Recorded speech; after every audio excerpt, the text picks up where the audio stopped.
पिछले बार बिहार गया था और बिहार जाते वक्त एक सभा थी ऐसी ही इलेक्शन की। वहाँ पर मुझे गाड़ी में किसी ने बताया कि बिहार का मुख्यमंत्री, उत्तर प्रदेश का मुख्यमंत्री, माफ़ करिएगा, यूपी का मुख्यमंत्री योगी आदित्यनाथ ने एक दिन पहले मुसलमानों के ताल्लुक़ से एक बयान दिया था और उसमें ये कहा था कि मुसलमानों ने कटोरा उठा के ये पाकिस्तान चले जाओ। बस वैसे ही गाड़ी के अंदर किसी ने मुझे ये सुनाया और मैं सभा के लिए चला गया और वहाँ जाने के बाद सबसे पहले मैंने यही बात कही कि तकरीर शुरू करने से पहले उसका हिसाब चुकाया जाए। और मैंने क्या कहा था,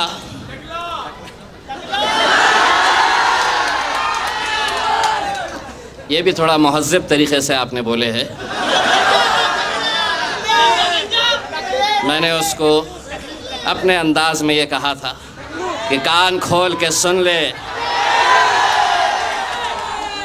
ये मुल्क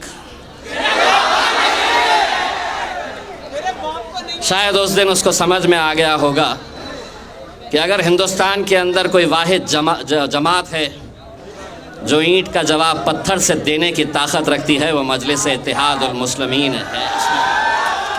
जिस ज़बान में तुम बात करेंगे उसी ज़बान के अंदर तुम्हें जवाब दिया जाएगा। वो उसका हिसाब था, आज शक्ति कपूर का हिसाब लिया जाएगा। उन्होंने किसी ने उनसे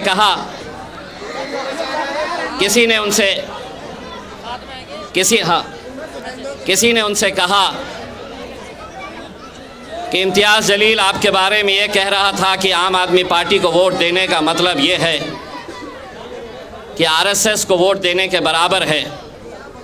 तो उन्होंने बड़े ही तंज़िया लहजे में जवाब देते हुए ये कहा कि किसके बारे में बात कर रहे हैं, वो तो हार चुके हैं। मैं आपको एक बात बताना चाहता हूँ अमानत भाई,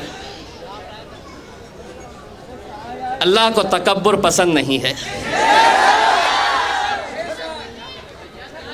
और अगर आपका ईमान के ऊपर यकीन है तो एक बात ये भी समझ लीजिएगा कि तो इज़्ज़ु मन तशा व तज़िल्लु मन तशा, इज़्ज़त का और ज़िल्लत का देने वाला खुदा है।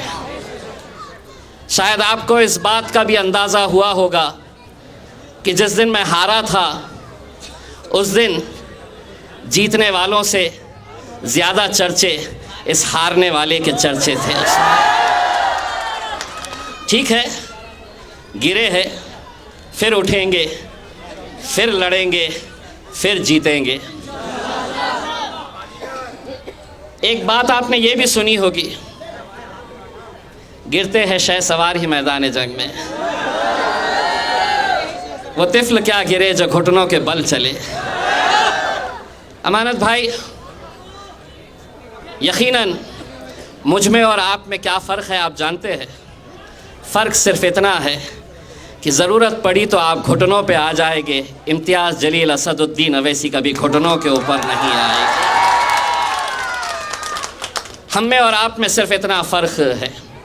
यकीनन अमानत भाई, इस इलाक़े के लोगों ने आपको वोट दिया, आप जीत कर आए, यकीनन आप जीते हैं और हम आप इसकी भी मुबारकबाद आपको देते हैं।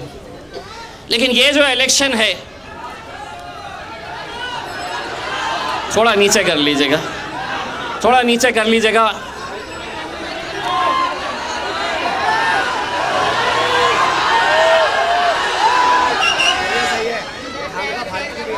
इससे एक बात तो साबित होती है कि मेरा चेहरा शक्ति कपूर के जैसा नहीं है।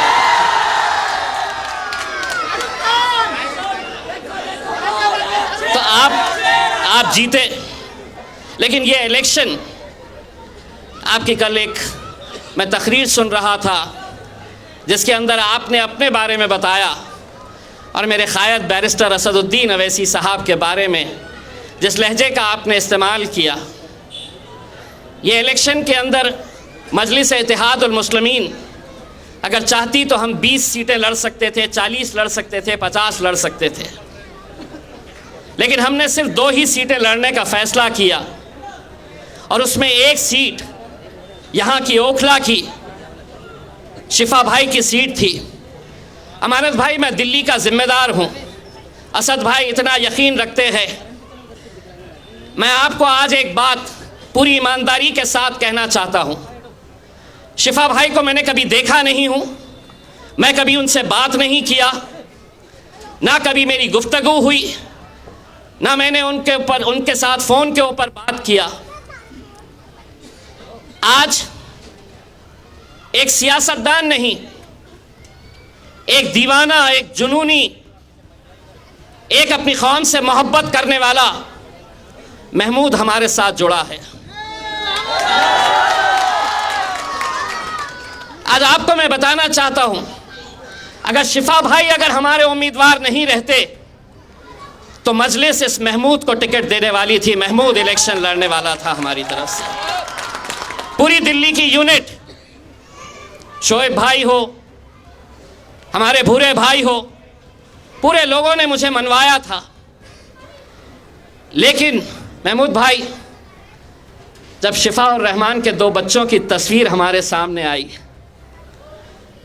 उस दिन हमने ये फैसला किया कि हम इन 2 मासूम बच्चों के लिए खड़े रहेंगे, पूरी ताकत के साथ खड़े रहेंगे।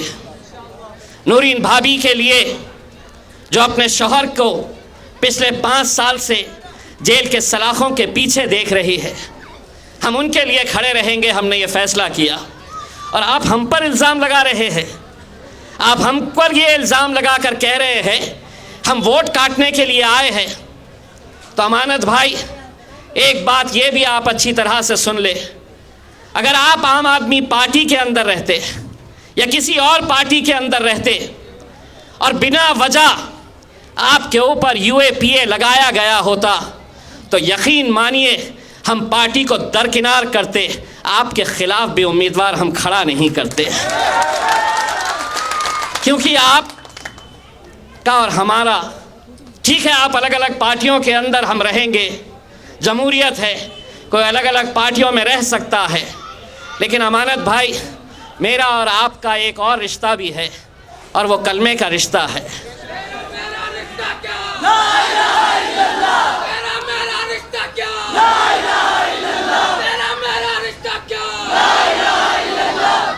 आपने बड़े अकड़ कर ये बात कही कि कौन इम्तियाज़ जलील। जब आप केजरीवाल जिंदाबाद के नारे लगा रहे थे, ये वही इम्तियाज़ जलील अपने आका मोहम्मद मुस्तफ़ा सल्लल्लाहु अलैहि वसल्लम के ख़िलाफ़ जब गुस्ताखी हो रही थी तो आपकी पार्टी इस मुद्दे के ऊपर रास्ते पर नहीं आई थी। हमने हिंदुस्तान की तारीख़ के अंदर इतनी बड़ी रैली निकाली नहीं गई थी। जब आप अरविंद केजरीवाल जिंदाबाद के नारे लगा रहे थे तो मैं लब्बैक की आवाज़ दिया तो हज़ारों की तादाद के अंदर उस सरजमीन के ऊपर जहां पर शिवसेना और भारतीय जनता पार्टी की हुकूमत है, तुम अपने मालिक के लिए नारे लगा रहे थे और हम नारे तकबीर अल्लाहु अकबर कहकर रस्तों के ऊपर निकले थे। इसमें ये फ़र्क है हम में और तुम में। ये जो हवा चल रही है ना कहीं आपको भी महसूस हो रहा है, कहीं ना कहीं आपको भी ये डर सता रहा है कि रुख बदल रही है हवा।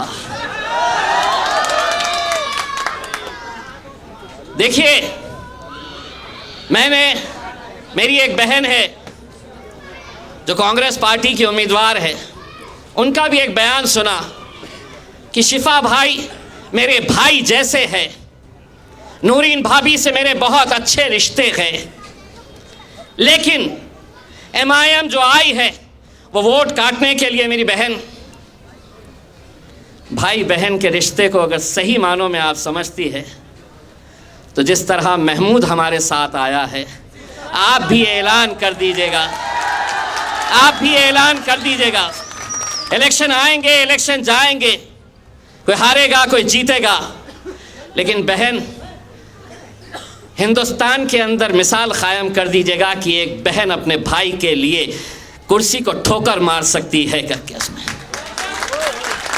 आ जाइए। मैं आपको भी दावत दे रहा हूं, जिस तरह ये यहाँ की आवाम ने आज तय किया है कि हमने इतने साल सबको आजमाया है, लेकिन इस बार मजलिस इत्तेहादुल मुस्लिमीन को इस वजह से आप साथ दे रहे हैं क्योंकि हमने एक मजलूम इंसान जो जेल के अंदर कैद है, उसकी बेल नहीं हो रही, सुनवाई नहीं होती, कानून क्या अलग अलग बना हुआ है इस देश के अंदर। हम ये सवाल नरेंद्र मोदी से पूछना चाहते हैं, अमित शाह से पूछना चाहते हैं, कितने साल तक तुम एक इंसान को जेल के अंदर कैद रखेंगे?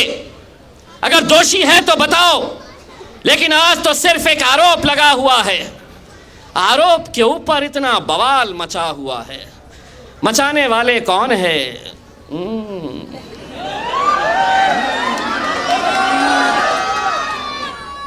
बड़ा जहां असद साहब जा रहे हैं, जहां जा रहे हैं, आपने एक दंगाई को टिकट दे दिया, दंगा करने वाले को टिकट दे दिया, दंगे के आरोपी को टिकट दे दिया।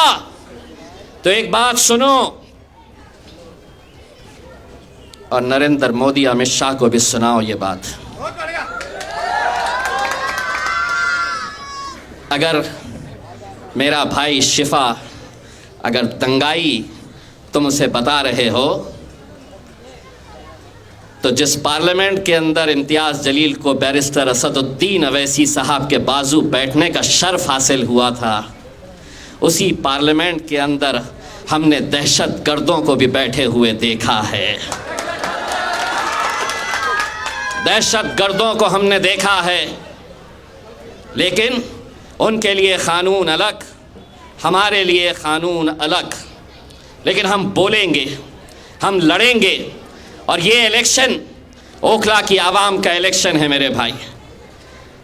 अगर मैं ये कह रहा हूँ कि उम्मीदवार यहाँ पर आपके बीच में नहीं है, इंशाअल्लाह दुआ करिए, दुआ करिएगा कि उन्हें बेल के ऊपर, पैरोल के ऊपर अदालत रिहा कर दे।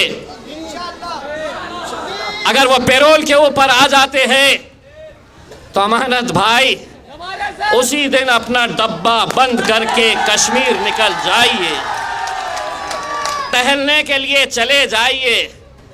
वैसे भी बहुत बना लिए है सुना आपने,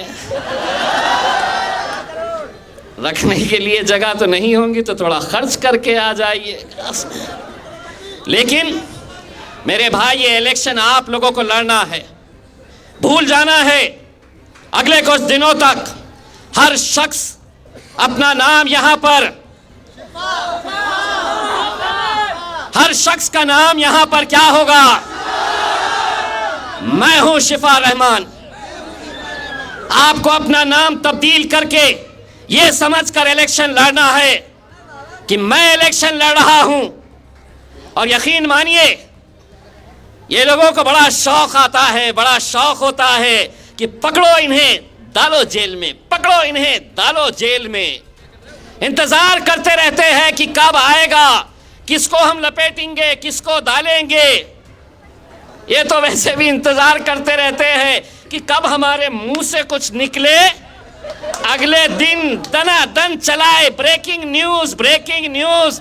अबे एक बात सुनो, इनके साथ ऐसा रिश्ता हो गया है हमारा, हम इशारों इशारों में बात करते हैं और ये समझ जाते हैं हम क्या बोल रहे हैं करके। उसमें एक सभा के अंदर हमने इशारों इशारों के अंदर सिर्फ इनको परेशान करने के लिए बोल दिया कि देखो तुमको क्या करना है, चीपो चीपो चीपो।